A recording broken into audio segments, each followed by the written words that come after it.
Action pro. तो मैं हूँ इकरा। आई एम मुस्कान।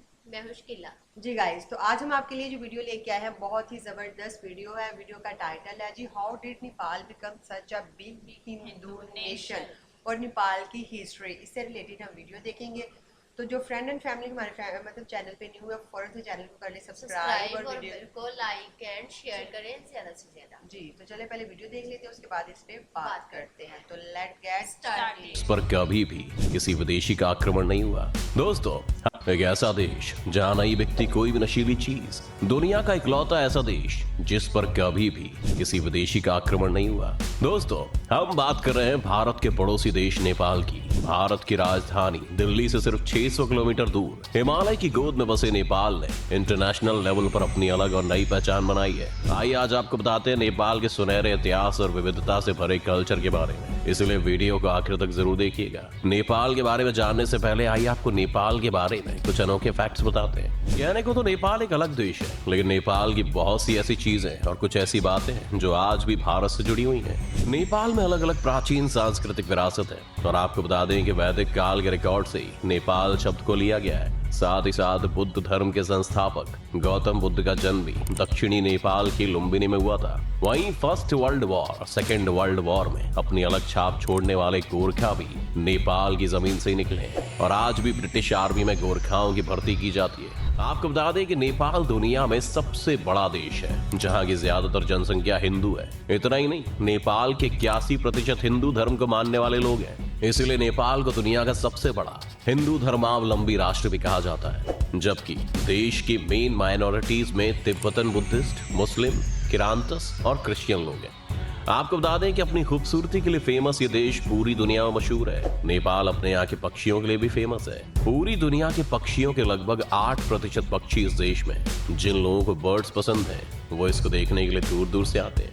वहीं अगर हम नेपाल की ज्योग्राफी की बात करें तो इसकी कुल लंबाई करीब 800 किलोमीटर और चौड़ाई 200 किलोमीटर है, और ये भौगोलिक रूप से यानी कि ज्योग्राफिकल फॉर्म से 3 भागों में बटा हुआ है, जो है पर्वतीय क्षेत्र, शिवालिक क्षेत्र और तराई क्षेत्र। नेपाल का क्षेत्रफल 1,47,181 वर्ग किलोमीटर है। आपको बता दें कि देश क्षेत्रफल के हिसाब से दुनिया का 93वां सबसे बड़ा देश है, और वहीं जनसंख्या के हिसाब से दुनिया का 41वां सबसे बड़ा देश है। नेपाल की वर्तमान जनसंख्या लगभग 3 करोड़ 30 लाख है। नेपाल की राज्य भाषा नेपाली है, और यहाँ के लोगों को भी नेपाली कहा जाता है। नेपाल की राजधानी काठमांडू है। नेपाल के नए संविधान के मुताबिक नेपाल को 7 राज्यों में बांटा गया है। इन सभी राज्यों को मिलाकर पूरे देश में कुल 77 जिले हैं।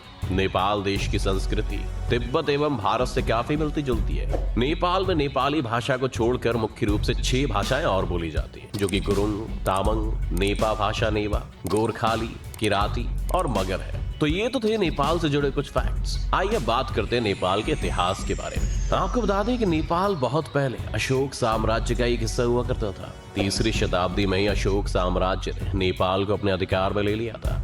इसके बाद 4वीं शताब्दी में नेपाल राज्य ने समुद्रगुप्त की सत्ता को स्वीकार कर लिया, और फिर 7वीं शताब्दी में नेपाल पर अपना अधिकार जमाने के लिए तिब्बत ने हमला कर दिया और नेपाल पर अपना अधिकार जमा लिया। इन सभी हमलों के बाद नेपाल के आंतरिक संघर्ष यानी कि बहुत से इंटरनल कॉन्फ्लिक्ट्स हुए, जिसके कारण नेपाल में स्थितियां बहुत ज्यादा खराब होने लगी, और 11वीं शताब्दी आते आते नेपाल में ठाकुरी वंश के राजाओं ने अपना अधिकार जमा लिया। इन सभी के बाद नेपाल में मल्ल वंश का उदय हुआ। नेपाल में मल्ल वंश के सबसे प्रसिद्ध शासक यक्षमल्ल ने लगभग 1428 ईस्वी से लेकर 1475 ईस्वी तक राज किया। इसके बाद आपको बता दें कि प्रसिद्ध शासक यक्षमल्ल ने मरने से पहले ही राज्य का बंटवारा अपने बेटे और बेटियों में कर दिया था। इस बंटवारे की वजह से नेपाल काठमांडू और भात गांव के 2 राइवल स्टेट्स में बंट गया और आपस में ही झगड़े होने लगे। इन झगड़ों का फायदा उठाकर पश्चिमी हिमालय के क्षेत्रों में बसने वाली गोरखा जाति ने 1768 ईस्वी में नेपाल पर अधिकार कर लिया। पश्चिमी हिमालय के गोरखाओं ने अपनी मिलिट्री पावर को डेवलप किया और नेपाल को एक पावरफुल किंगडम के रूप में बदल दिया। 19वीं शताब्दी आते आते गोरखाओं ने अपने राज्य की दक्षिणी सीमा को बढ़ाकर ब्रिटिश भारत की उत्तरीय सीमा से मिला दिया। अपनी सीमा को बढ़ाने के कारण 1814 से 1815 ईस्वी में नेपाल और अंग्रेजों में युद्ध हुआ। इस गोरखा युद्ध के बाद दोनों देशों में सुगौली की संधि हुई, जिसके मुताबिक नेपाल ने अपने राज्य के कुछ भूभाग ब्रिटिश सरकार को दे दिए। इसके साथ ही इस दौरान नेपाल में एक ध्वज संधि यानी कि फ्लैग ट्रीटी भी हुई, जिसके मुताबिक नेपाल की फॉरेन पॉलिसी उस समय की भारत की ब्रिटिश सरकार के द्वारा कंट्रोल की जाती थी। इस तरह से कुछ रेस्ट्रिक्शंस के साथ नेपाल एक आजाद देश बना रहा। इसके बाद साल 1951 से 1960 में राजा महेंद्र पंचायत प्रणाली यानी कि पंचायत सिस्टम को लेकर आए। तब नेपाल में बहुपार्टी लोकतंत्र यानी कि मल्टी पार्टी डेमोक्रेसी को डेवलप किया गया। उसके बाद 1990 में संसदीय सरकार को राजा महेंद्र के बेटे राजा बीरेंद्र ने बहाल यानी कि रिस्टोर कर दिया। इसके बाद तकरीबन 10 सालों तक नेपाल को कम्युनिटी माओवादी उग्रवाद, जिसे कम्युनिस्ट माओइस्ट इंसर्जेंसी के नाम से भी जाना जाता है, का सामना करना पड़ा था, जिसके चलते 2000 में राजशाही की भी समाप्ति कर दी गई। अब तक नेपाल बहुत से राजनीतिक उथल पुथल का सामना कर चुका था, इसलिए वहां की राजशाही खत्म होने के बाद वहां के शासकों ने नेपाल को एक संवैधानिक कंट्री बनाने का सोचा। इस दौरान नेपाल की दूसरी वैधानिक असेंबली कॉन्स्टिट्यूएंट असेंबली ने 2015 में नए संविधान को प्रमोट किया था। वहीं सालों के राजनीतिक उथल पुथल और संघर्षों के बाद 20 सितंबर 2015 को नया संविधान लागू किया गया। आपको बता दें कि नेपाल इससे पहले दुनिया का एकमात्र हिंदू राष्ट्र था, लेकिन वर्तमान संविधान ने नेपाल को धर्मनिरपेक्ष राज्य यानी कि सेक्युलर स्टेट घोषित किया है। नेपाल के संविधान में सभी नागरिकों को अपनी इच्छानुसार धर्म का पालन करने की आजादी दी गई है। आज भी नेपाल के ज्यादातर लोग हिंदू धर्म को मानते हैं, वहीं माइनॉरिटी बौद्ध धर्म को फॉलो करती है। दोस्तों, आपको बता दें कि नेपाल में संस्कृत के बहुत से हाथ से लिखे हुए ग्रंथ मिलते हैं, जिससे पता चलता है कि पुराने समय में नेपाल में संस्कृत को बहुत माना जाता था। वहीं दोस्तों, आपको बता दें कि महाभारत में भी नेपाल का जिक्र मिलता है, जिसमें कर्ण की जीत का उल्लेख मिला है। ऐसा कहा जाता है कि नेपाल देश में जो राजा थे कर्ण, उन्हें जीतकर हिमालय पर्वत से नीचे उतर आया और फिर पूर्व की ओर आगे बढ़ा। इससे पता चलता है कि पुराने समय में भौगोलिक एवं सांस्कृतिक व्यू से नेपाल को भारत का एक हिस्सा समझा जाता था। नेपाल में बहुत समय तक नॉन आर्यन जातियों का राज्य रहा। मध्ययुग मिडिएवल पीरियड में राजनीतिक सत्ता मेवाड़ राजस्थान के राज्य वंश की एक शाखा के हाथ में आ गई। राजपूतों की यह शाखा मेवाड़ से मुसलमानों के आक्रमण से बचने के लिए नेपाल में आकर बस गई थी। इसी क्षत्रिय वंश का राज्य आज तक नेपाल में चला रहा है। वहीं आपको बता दें कि नेपाल से बहुत से स्थानीय प्राचीन काल से अब तक हिंदू तथा बौद्धों के पुण्य तीर्थ रहे हैं। लुम्बिनी पशुपतिनाथ जैसी जगह भारतवासियों के लिए भी उतनी ही पवित्र है जितनी कि नेपालियों के लिए। ऐसा महाभारत काल में जब कुंती के पुत्र पांचों पांडव स्वर्गलोक की ओर प्रस्थान कर रहे थे, तभी पांडु पुत्र भीम ने भगवान महादेव को दर्शन देने हेतु विनती की। तभी भगवान शिवजी ने उन्हें दर्शन एक लिंग के रूप में दिए, जो आज पशुपतिनाथ ज्योतिर्लिंग के नाम से जाना जाता है। वैसे तो कभी भी किसी ने नेपाल की तरफ आंख उठाकर नहीं देखा, लेकिन यह हिमाकत अंग्रेजों ने जरूर की थी और उन्हें हर बार मुंह की खानी पड़ी थी। नेपाल पर किसी भी बाहरी शक्ति का कब्जा ना कर पाने के पीछे कई वजह हैं, जैसे कि नेपाल एक विस्तारवादी साम्राज्य यानी एक्सपेंशनिस्ट एम्पायर था और गोरखा लड़ाकों ने अंग्रेजों को भी प्रभावित किया, जिसके नतीजन भारतीय सेना में आज तक गोरखा रेजिमेंट है, जो कि ब्रिटिश सेना में भी लड़े थे।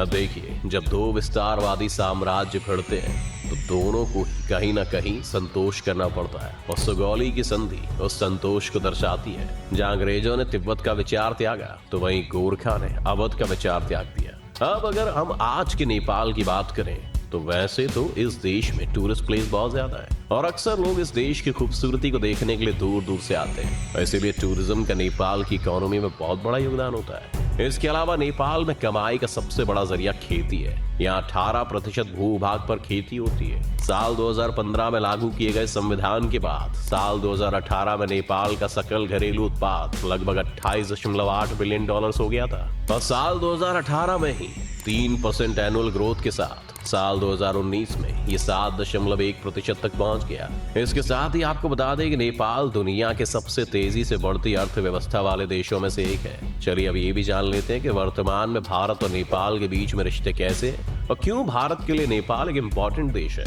नेपाल भारत का एक महत्वपूर्ण पड़ोसी है। सदियों से चले आ रहे जियोग्राफिकल, हिस्टोरिकल, कल्चरल और इकोनॉमिक टाइज रिलेशनशिप्स के कारण अपनी विदेश नीति में एक विशेष महत्व रखता है। भारत और नेपाल हिंदू धर्म और बौद्ध धर्म की वजह से बुद्ध के जन्म स्थान लुम्बिनी के साथ भी इनका एक जैसा कनेक्शन है। साथ ही नेपाल 5 भारतीय राज्यों उत्तराखंड, उत्तर प्रदेश, पश्चिम बंगाल, सिक्किम और बिहार के साथ सीमा बनाता है। इसलिए कल्चरल और इकोनॉमिक एक्सचेंज का एक इम्पोर्टेंट पॉइंट है। बाकी दुनिया से व्यापार के लिए रास्ता प्रोवाइड करने के अलावा भारत नेपाल का सबसे बड़ा व्यापार भागीदारी यानी कि ट्रेड पार्टनर है और विदेशी निवेश का सबसे बड़ा स्रोत यानी कि largest source of foreign investment है।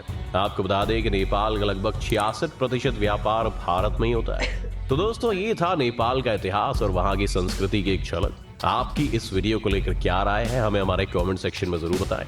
तो दोस्तों, आज की वीडियो में बस इतना ही। उम्मीद है आपको आज की इस वीडियो से काफी कुछ सीखने को मिला होगा।